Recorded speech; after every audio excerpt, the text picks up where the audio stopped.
Twahara ndio jambo la kwanza muhimu kabisa katika harakati za kutekeleza ibada ya swala.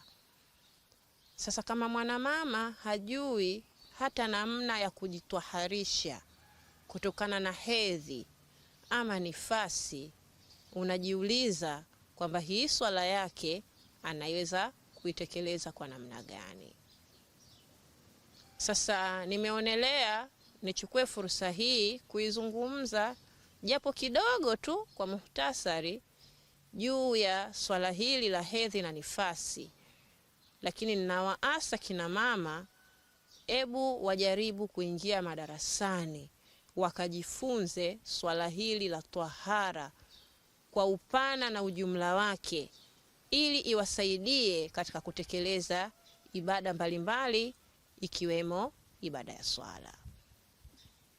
Sasa unapoizungumzia hedhi, unazungumzia hali ambayo huwa inawakuta kina mama kila mwezi, ambayo hali hiyo kikutana nayo wanaingia kwenye hukumu ya hadath kubwa, na hadath kubwa huwa haiwezi kuondoka mpaka mtu aoge.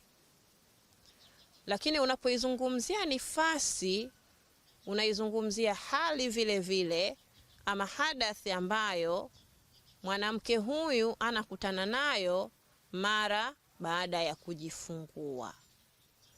Kujifungua huku iwe imekamilika ile miezi 9 mama akajifungua, au kabla ya miezi 9, kwa mfano mwanamke anapoharibikiwa na mimba akapata miscarriage, vile vile anaingia kwenye hukumu hii ya nifasi.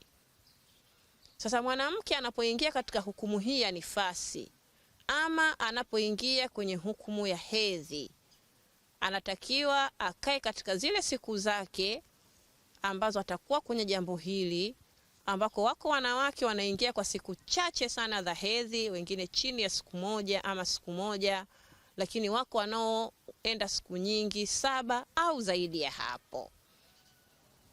Lakini katika swala la nifasi vile vile wako wanawake ambao wanaingia kwa siku chache kabisa, siku 1 ama 2, lakini wako ambao inakwenda kwa muda mrefu mpaka inaweza ikafika siku 40. Lakini inapofikia mahala sasa mwanamke huyu ile damu